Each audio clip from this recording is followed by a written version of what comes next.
Nickie Aiken. Thank you, Madam Deputy Speaker. Before I speak in this debate, may I take a moment to pay tribute and respect to Lord Peter Brooke of Sutton Manderfield, who has sadly passed away this weekend.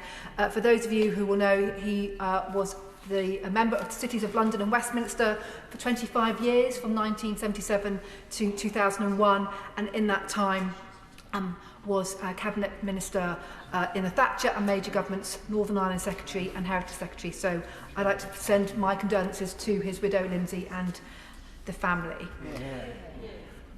Madam Deputy Speaker, it is a privilege to speak in the second reading of the Victims and Prisoners Bill.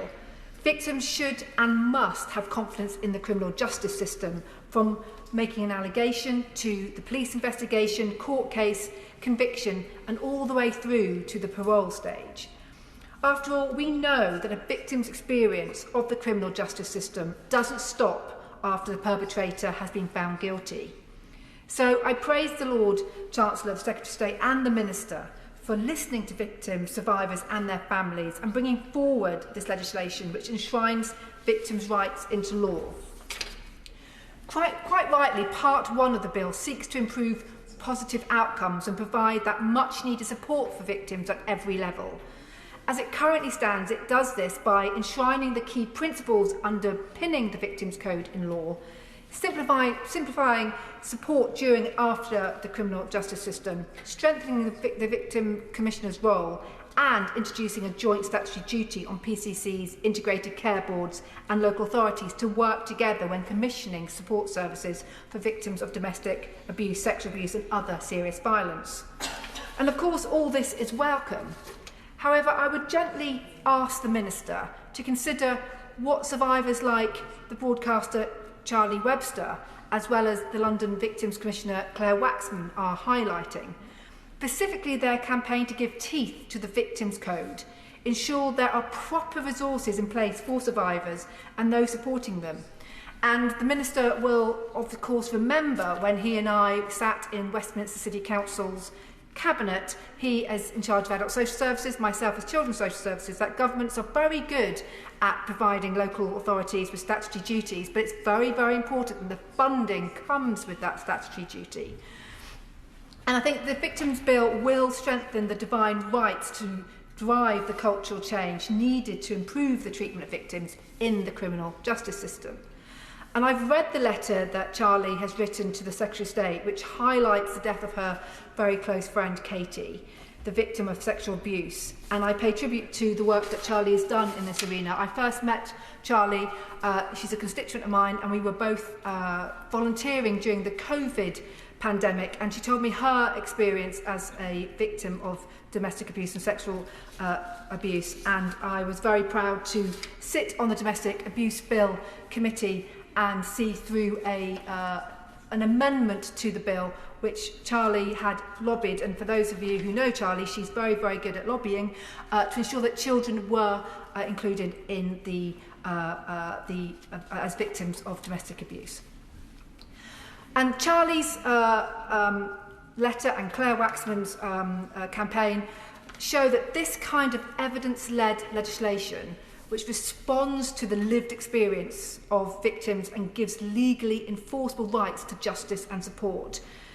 With their personal understanding, they know the needs and requirements to improve the system. And so I would ask if the Minister or the Secretary of State would meet with myself and Charlie to hear more about her own experience and her campaign, which makes some very astute recommendations regarding long-term funding for victim support services as the bill progresses through Parliament. Turning briefly to Part 2 of the bill, I think expanding provisions for support to those affected by major incidents is much welcome. And many colleagues in the chamber today have highlighted the experiences, or the horrendous experiences, of the Hillsborough victims and families. My constituency in the cities of London and Westminster has sadly through the years seen its own share of major incidents, from the 7/7 bombings, the 2017 Westminster Bridge terrorist attack, and most recently the 2021 Fishmongers Hall attack. Here, London has hundreds of victims, survivors and their families who have often felt left on the sidelines of support. And I found the testimony of many victims, particularly from the Manchester Arena bombing. We recently heard the public inquiry. I heard many of the testimonies from victims and surviving family members, very moving, and I pay tribute to their bravery. And I do hope that the bill reflects on this powerful testimony. So I have a great deal of sympathy for creating an independent and appropriate resourced advocate for victims of major incidents. And I say this because when a victim dies, the crime doesn't die with them. And often if the victim has been killed, it is their surviving family who continues a lifelong consequence of the perpetrator's actions. So it is incredibly important that when we consider victims, we consider the families too. The same principle applies when we consider parole. So turning to part 3 of the bill, which includes proposals to provide the Justice Secretary with powers regarding granting release to certain individuals that fall into the top tier of serious cases. Here I note in particular the Honourable Members for Birmingham Yardley and the Right Honourable Members for South Swindon and for Witham support for Carrie Johnson in her campaign to prevent the killer of Joanna Simpson from being allowed his automatic release from prison after serving only half his sentence. Indeed, when looking to improve the parole board process, one group which must not be ignored is the victim's surviving family. Madam Deputy Speaker, I have been struck in researching this bill just how many families like Joanna's mother, Diana Parks, and her children have been neglected during the parole board process. And they should have more of a say, and I therefore welcome the bill's introduction that the right for families to apply to attend a parole hearing. And I'm very aware that this is a complex issue and one that is going to benefit from debate, but I believe we need to nuance this. After all, no one crime is the same, no one victim's experience is the same.